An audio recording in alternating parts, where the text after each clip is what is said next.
Hi there. How you guys doing? I'm Seven, and I have Stefan Pokorny. How I you am doing? here. How are you doing? Good, good. I had the pleasure of interviewing you already. Yes, we did. I'm out in And your place. Yeah, yeah, out in the studio, out of the studio. SEV Studios, and it's a pleasure to see you. Well, why are you here? Why are you at FANFAIRE? Oh, I'm a guest here. They asked me to come. Gave me a free booth and asked if I could run a game. So I ran a 4-hour Dungeons and Dragons killing fest in the basement. And you went to school here. I did, yes. That's why they invited me. 'Cause I'm an alumni. Now, this is Art and Design High School. It is amazing. We're actually in the calmest room in the whole building because everywhere else is mayhem. There's a whole gym of creative Yes. youngsters as well as professionals in the industry. That's where my booth is. Yeah. Yeah. Oh man, coming here and seeing all the faces, these young creative people, and I was just like, it was bringing me back to the days wow. when I walked in, Right. and I was like, wow, here's a school where I can draw, and I'm not going to get penalized for it. See, I had to draw on my notebooks and Yeah. draw on my, just drawing everything. I used to sneak them in, sneak in the Yeah. drawings, and now they're like, no, we want you to draw. Draw more. Draw Like, more. what? Wow. This is Now- heaven. Now, for anyone that might not know the history of what you, as far as creating worlds, Yes. can you explain that to those that this is the first time having an introduction to you? Well, I discovered Dungeons and Dragons when I was about 10 or 12 years old at summer camp. We had a counselor, the archery counselor, who, introduced it to us. Said, Right. hey, kids, you want to play this game called Dungeons and Dragons? Right. You can be a wizard or warrior, and you can encounter dragons. And we're like, yeah, we want to play that. Yeah. Forget And, this archery, football, yeah. frisbee stuff. Let's play, Doug, and then, Yeah. we play the game, and we would all Right. die. We're like, oh, wow, we'll play again. Let's play again. And then we'd roll up new characters, play again. We'd all die. Let's play again.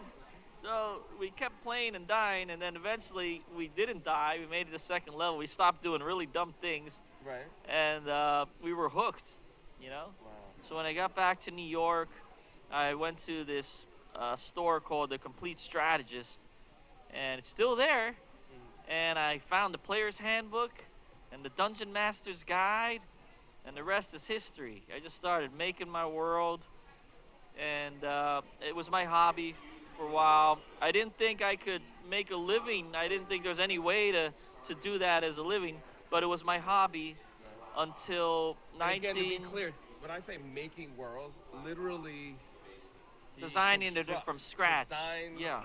and actually builds Well, that came later. this mini world. That came later. I mean, first Yeah. it was just in your imagination, drawing in notebooks, Okay. and for many years, decades, in fact, until and that time I'm learning to be an artist.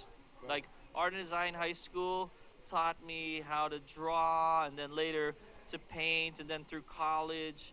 But And what was the light bulb moment to actually make a physical yeah, place? I 'Cause mean- you were, and what medium was it? Clay? Was it yeah, plastic? yeah. I mean, as I said, I was a sculptor and a painter, and I'm Okay. playing the D&D. And at one point, I'm painting little miniatures, and I'm putting them on graph paper. Okay. And we're taking a magic marker and drawing a box and saying, hey, put your figures here on the graph paper. And I'm like, that's lame, man. I'm a sculptor. Right. I could sculpt something that'd be really cool, Right. And so first I started with cardboard, and the players were like, oh, wow, you made a room out of cardboard. That's cool. I'm like, man, I could do even better than that. So I went on to sculpt some stuff, and that's how it started. I was like, I bet there's other people that would want to buy this. So I made some prototypes, and I got myself a partner who Okay. knew about business, and I knew that he made things in China. He was part of the companies that had things made, like little Christmas trees and little, Oh wow. Santa Clauses or animals and things like that. He said, where do you get this stuff made? Oh, in China. I'm like, well, I got an idea to make something. It's not a Christmas tree or a little house. It's a dungeon. Wow. So I get excited because I Yeah. like that moment where someone says, Yeah. "Here's a space, Yeah. and I could creatively fill this space." Well, I found the I right found that guy. amazing. I had these ideas, so I said to this guy who was actually my boss at the time, and I Okay. said, "Listen, I've got all these ideas for Dungeons and Dragons. You know all the people and where to get it done. You can be the business side, and I can be the creative side, and we could be partners, 50-50." And a deal was born, you know. Wow. And that was 1996. Wow. And so now, like 23 years later, I have this company where we make terrain. Are you still working And, with the same partner? We're still partners. Yeah. It's been a great great that's thing. cool. He's always been the busy. Said, I don't know how to sculpt. I don't know. You take care of that part. I don't know, but I'll sell it. So Wow. he's good at selling it, and I'm good at making it. So And you know what? You see, you don't have to do everything. no, You know? you need, everyone should do what they're good at. Yeah. And if there's something you're not good at, find someone who's good at that Right. and partner with them. Now, what are you working on right now? What is the present and the future look for you? Right now we're working towards our 6th Kickstarter, Caverns. Wow. Caverns of doom, of chaos, caverns. And they're going to be cool, man. You know, mushrooms and glowing elements, crystals, all kind of rivers, all kinds of things to do with caverns.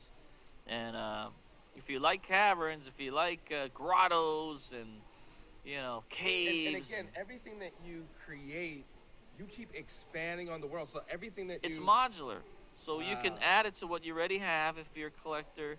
I right. do have collectors that have been collecting for 23 years, and they got some layouts that they can put down. They just, Wow. buy a little every year, and now they have like $10,000 worth of stuff or more, and they can put on whole worlds they can lay out on the table, Wow. you know. And for any kid watching this, show this to your parents.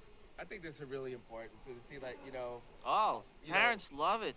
And now, and there's a creativity because all Yeah. that creativity helps with learning Yeah. in school. get away from the and- smartphones and the tablets and the Yeah. computer screens and just build something on the table. Right. Build with your hands. And find know? another space that people aren't thinking of and create. Yeah, use You your have a website? creativity. Yes, dwarvenforge.com. Now say that one more just to make sure. Dwarvenforge.com. As a dwarf. Dwarven? DWARVENFORGE. And your minds will be blown when you see the stuff that we make. Awesome. I hope. I'm still trying to get an invite to the studio. Yeah, you have to So- come and die. You will meet your doom in my D&D game. Now, when I we go, played last night. Everybody died. We had like 25 Oh my- players, and they I could took only over the have whole- 8 wait at a minute. time. You So gotta say it right. He took over the whole basement. The whole of basement. School, basically. in the theater, we turned on down the lights. And we had a spotlight, and we had 8 players. And as they were getting killed off, new players were coming in. So I had to cycle through a lot of people. That's why they all died, so that more could play. I'm not really like a killer Dungeon Master. Not real life, but It was because that was, the thing to do at that moment. Yeah. Sometimes they live to fight another day. oh man, I love it. Thank you so much. We really enjoy having you. All right.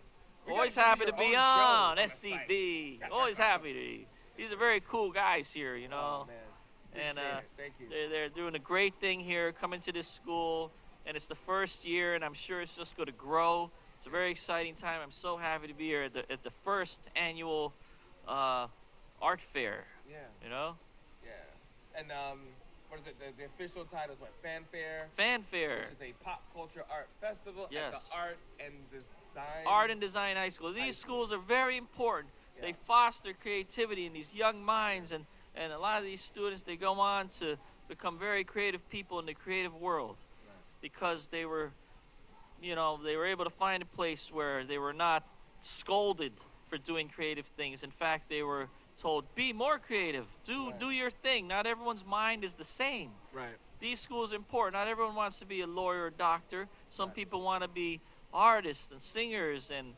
animators and theatrical people. And these are the schools that they can find their home in a place like this, the way I did. So it's very, very important. These kinds of schools should not die. Right. There you go. Tell that to Trump. Dun, dun, dun, dun, dun, dun, dun, dun, dun, dun. I know you want to play D&D with him, right? Yeah, oh, yeah. Yeah, I got plans for him. Yeah. Would you turn him into a Trump? Huh? We actually have Oh my goodness, I a can't. monster that we sculpted that's resembles somewhat the Stop it. you know. Stop it. Be nice. Stop it. All right, guys. There's a resemblance. I don't know how. I don't know. You're watching The Trump SEV. troll. Trump troll. I don't know. Have a good one. Yeah, we're going to continue streaming and continue sharing these stories. And thank you so much, Stefan. Thank you. Awesome. All right. All righty.